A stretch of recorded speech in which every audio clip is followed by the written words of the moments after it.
Isukan merupakan sejenis sukan yang menggunakan elektronik yang terdapat di dalam kehidupan seharian. Isukan merupakan sebuah industri baru bukan sahaja kepada pembangunan permainan video, tetapi ianya merupakan industri dan sumber ekonomi yang baru kepada individu yang meminati permainan video secara positif. Antara kejayaan pemain isukan, Malaysia telah banyak menyertai pertandingan di serata dunia seperti International 3 Dota 2 Championship yang berlangsung di Amerika Syarikat, yang mana Malaysia telah mendapat tempat ketiga dalam pertandingan tersebut dengan membawa pulang sebanyak RM1 juta ringgit. Perikatan Malaysia dalam isukan adalah menubuh e-sports yang mana membantu membentuk standard isukan, melatih dan mendidik pemain, membantu meningkatkan taraf permainan, mendapatkan pengiktirafan antarabangsa dan juga menjaga kebajikan ahli pemain isukan. Selain itu, terdapat 8 universiti di Malaysia yang menawarkan dan mempunyai kelab isukan. Antaranya adalah UiTM Shah Alam dan Universiti Putra Malaysia.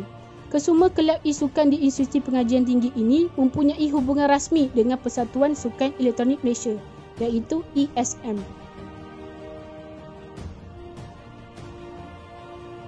Di antara faktor penglibatan isukan ini adalah kerana promosi yang berterusan dari media sosial berkaitan dengan permainan video, hadiah dan kemenangan yang diraih. Seterusnya adalah konsep permainan itu sendiri yang mempunyai interaksi sosial di alam maya di antara satu sama lain telah memberikan keseronokan kepada pemainnya.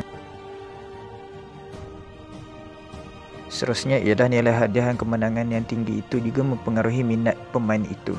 Pemain-pemain itu akan lebih bersemangat untuk melibatkan diri mereka dan berlatih lebih bersungguh-sungguh untuk meraih hadiah yang lumayan itu. Seterusnya adalah grafik dan teknologi permainan itu juga menjadi faktor tarikan kepada belia untuk terus bermain permainan ini.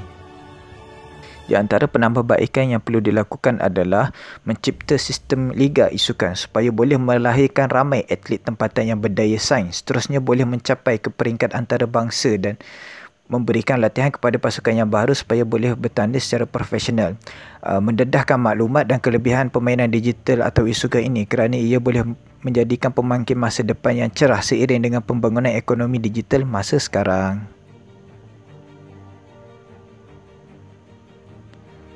Mengadakan liga kebangsaan supaya isukan ini boleh dirasai oleh semua peringkat di Malaysia, tidak kira dalam bandar ataupun luar bandar. Mengajukan kejohanan supaya boleh membuka mata ramai pihak dan memberi peluang kepada anak muda untuk meningkatkan daya untuk bersaing. Mengadakan pertandingan di peringkat antarabangsa dapat melahir pelaburan daripada luar untuk melabur dalam industri ini. Seterusnya, membina hub isukan kebangsaan supaya membantu pertumbuhan isukan dengan menyediakan ruang kejohanan dan acara, pusat latihan bagi pemain profesional dan amatur. Dengan adanya hub isukan ini, maka ianya bakal menjadi lokasi utama dan pusat latihan kontijen isukan Malaysia yang bertanding dalam pelbagai kejohanan antarabangsa. Kesimpulannya adalah isukan ini dapat membuka ruang kepada belia yang dahulunya hanya bermain permainan video untuk hanya bersukaria untuk mengisi waktu senggang, tetapi isukan ini telah mengubah permainan video ini sebagai satu kerjaya profesional. Dengan ini, belia bukan hanya bermain tanpa sebab, tetapi mereka dibayar untuk bermain permainan itu.